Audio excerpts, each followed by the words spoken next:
Olá, queridos, mais uma vez aqui no nosso canal para mais uma reflexão. Mas antes, eu vou pedir para você que, se você não é inscrito ainda no canal, se inscreva, ative o sininho das notificações e deixe aí o seu like. Bom, o que eu quero compartilhar com vocês aqui hoje é sobre um texto do Evangelho que tem muito falado ao meu coração nesses últimos dias. Essas últimas semanas eu tenho pensado um pouquinho nesse texto, que é o Evangelho de Jesus segundo Lucas, capítulo 5, a pesca maravilhosa. E é um texto até bem conhecido de todos nós, eu acredito que você conhece bem essa narrativa do Evangelho, e ela tem falado muito ao meu coração nessas últimas semanas.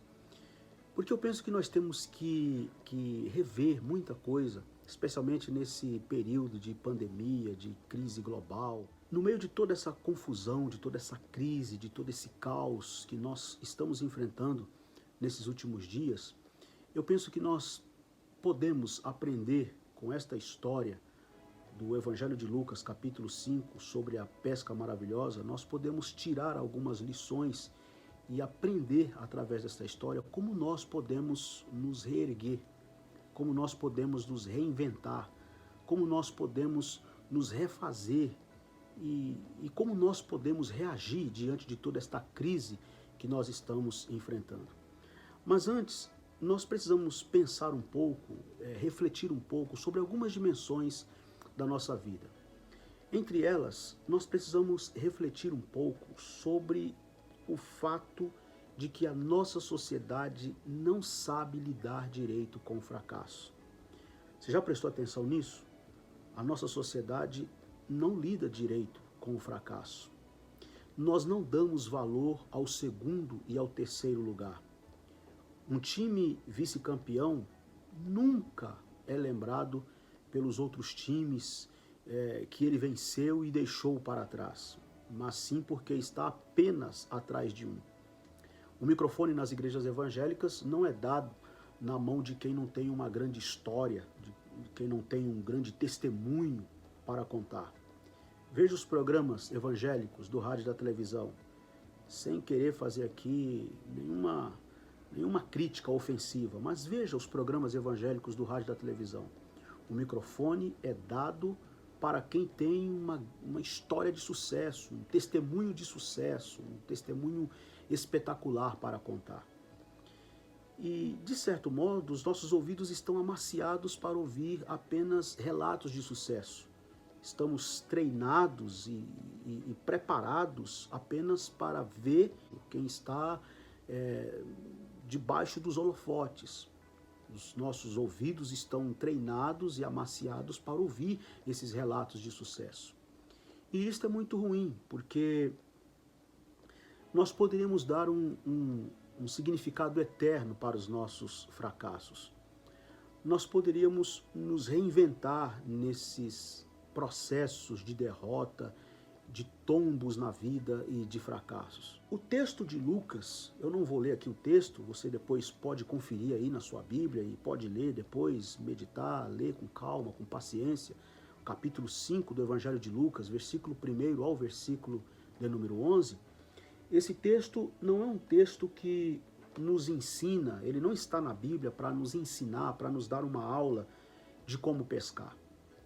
Muito pelo contrário, esse texto está aqui para nos dar uma aula de como lidar com a vida e com os seus fracassos. Porque a vida é cheia de altos e baixos. A vida é cheia de acidentes. A vida é cheia de intempéries, de percalços. Nós vivemos num mundo inseguro, cheio de dificuldades, e o próprio Jesus já havia dito isto: no mundo tereis aflições. Palavras de Jesus. Mas tende bom ânimo, disse Jesus, porque eu venci o mundo. Em Mateus capítulo de número 16 e o versículo de número 24, Jesus diz assim: se alguém quer vir após mim, negue-se a si mesmo, tome cada dia sua cruz e siga-me. Então, o mundo é inseguro, Jesus não dourou a pílula para ninguém, Jesus não garantiu que nós passaríamos pela vida sem problemas, Jesus não disse que nós enfrentaríamos a vida com facilidade, pelo contrário, ele deixou claro, nos advertiu, nos ensinou e nos preparou, nos deu princípios e valores eternos que servem como preparo e como norte para nós enfrentarmos estas dificuldades, essas tribulações, essas derrotas, esses fracassos e sermos vencedores. O texto de Lucas, capítulo de número 5, como eu já mencionei para vocês, é esse texto que está na Bíblia não para nos dar uma aula de como pescar, mas está na Bíblia para nos dar uma aula de como lidar com a vida e com os seus fracassos. Porque Jesus não convida ninguém para ganhar.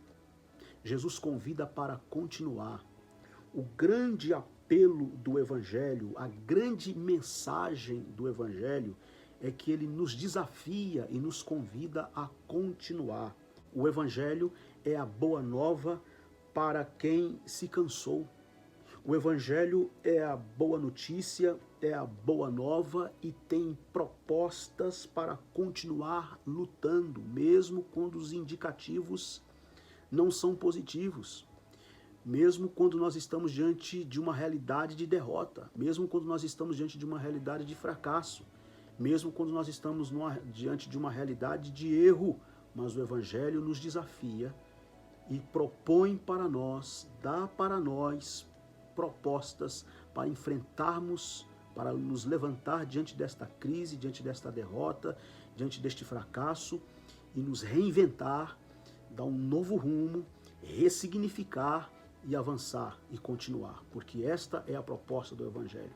Pescar aqui não é um lazer. Nós vivemos num contexto urbano, e de corre-corre, de estresse, de muita correria e de muito trabalho. Então, quando fala de pesca hoje, nesse contexto urbano, de correria e dos grandes centros urbanos, o que é pescar? Pescar para nós tem um sentido de descanso, de lazer, de terapia. Vamos pescar, vamos distrair um pouco a mente, vamos arejar a mente, vamos distrair um pouco.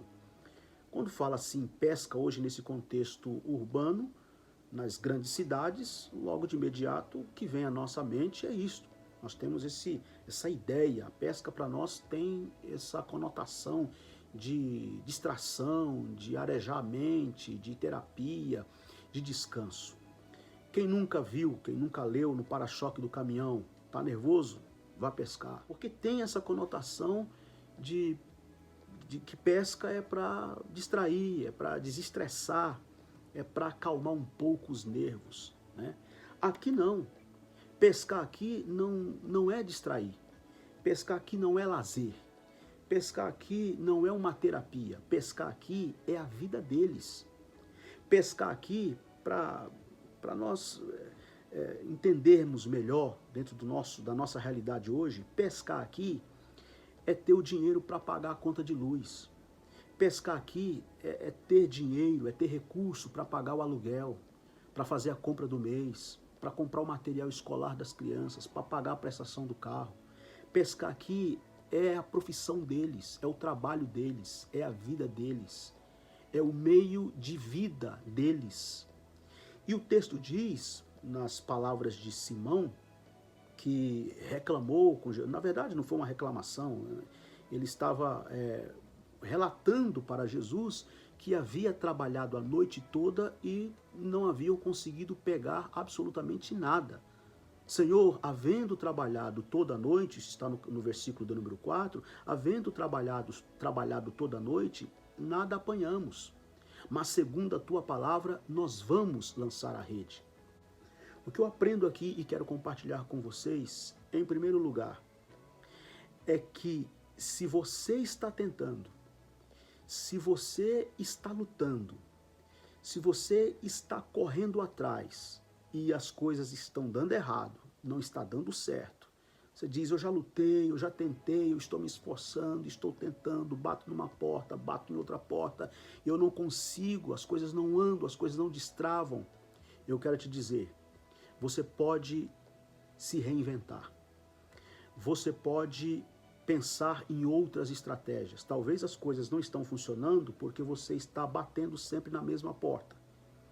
E já ficou claro para você que esta porta que você está batendo não vai abrir. Já ficou claro para você que nesse lado onde você está tentando, as coisas não vão dar certo. Esses discípulos trabalharam a noite toda e não conseguiram nada. Só que Jesus está dizendo a eles assim: lança as redes onde as águas são mais profundas. Versículo 4. Jesus está dizendo: se reinvente, tenta do outro lado, tenta de outro jeito, tenta de outra forma, use uma outra estratégia. Então esta é a primeira lição, guarde ela.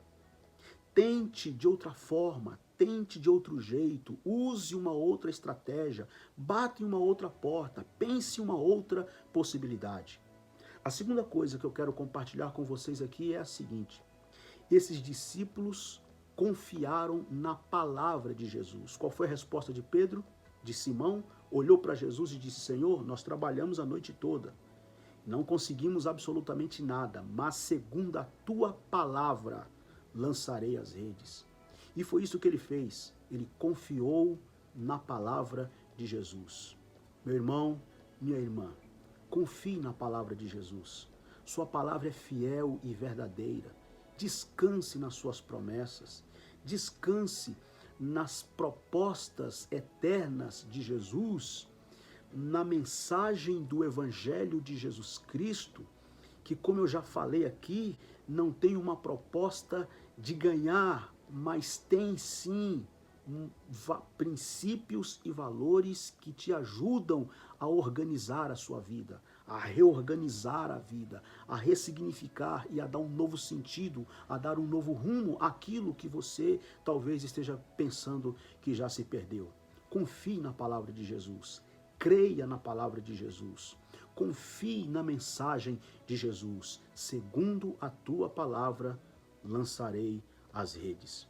E uma terceira coisa que eu quero compartilhar com vocês aqui ainda é a seguinte: quando Jesus disse, lança as redes onde as águas são mais profundas, nas entrelinhas, eu posso ouvir Jesus dizendo o seguinte: vocês sabem pescar, vocês têm estratégia, vocês conhecem o mar, vocês entendem até da lua, das fases da lua, quando está boa para pescar, quando está propícia, vocês conhecem o mar, vocês têm estratégias, vocês têm conhecimento, vocês sabem tudo, mas quem tem os peixes sou eu. Lança as redes onde as águas são mais profundas. E qual é o resultado? O texto diz, capítulo 5 do Evangelho segundo escreveu Lucas, versículo de número 6.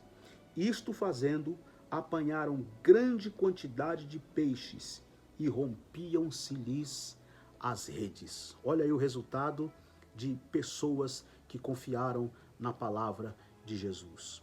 É esta mensagem que eu quero compartilhar com você aqui. Se você está pensando em desistir, se você está somando derrotas e fracassos, se você está em um estado de autocomiseração, dizendo, comigo não funciona, comigo não dá certo, comigo não vai, eu quero te dizer hoje, você pode tentar de novo, você pode continuar lutando. E nós lutamos não necessariamente porque vai dar certo, nós lutamos porque vale a pena. E o Senhor é o nosso companheiro sempre, porque Ele disse, eu estou convosco todos os dias até a consumação dos séculos. E aí Pedro ficou alegre, o texto diz que não só ele, mas ele e os seus companheiros ficaram maravilhados, ficaram estarrecidos com toda aquela pesca maravilhosa, que Pedro olhou para Jesus e disse, Senhor, eu não sou digno, afasta-te de mim porque sou pecador. Afasta-te de mim porque sou pecador. E eu quero te dizer hoje, se tem um motivo pelo qual Jesus não se afasta de nós, é porque nós somos pecadores. Se você quer mesmo se reinventar, se você quer se reerguer nesta crise, se você quer escrever uma nova história, se você quer reorganizar a tua vida, eu te digo, não permita que os seus erros e fracassos sejam mais fortes do que o amor de Jesus por você. Não permita que os seus erros e fracassos sejam mais fortes do que o amor de Jesus por você. Vejam, no versículo de número 8, Pedro diz isso a Jesus: afasta-te de mim, porque sou pecador.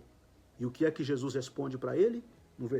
Na segunda parte do versículo 10, Jesus disse a Simão: não temas, de agora em diante você será pescador de homens. Não temas, de hoje em diante serás pescador de homens. Então eu quero te dizer, se você se sente fraco, se você se sente frustrado, se você se sente incapaz, se você se sente para baixo, achando que não tem jeito, que as coisas estão perdidas, que você não vai a lugar algum, que as coisas não vão dar certo, que você já pecou, que você já caiu, que você já transgrediu, que Deus não te ouve mais, ouça esta palavra hoje de Deus para o seu coração. Nenhum erro teu é mais forte e nem é maior do que o amor de Jesus por você. Levanta a tua cabeça, bata esta poeira, se reorganize, se reinvente, siga e ouça as palavras de Jesus. Ouça as palavras de Jesus e siga estas palavras. E você vai ver que Deus vai fazer coisas extraordinárias por você e através de você. Deus em Cristo vos abençoe.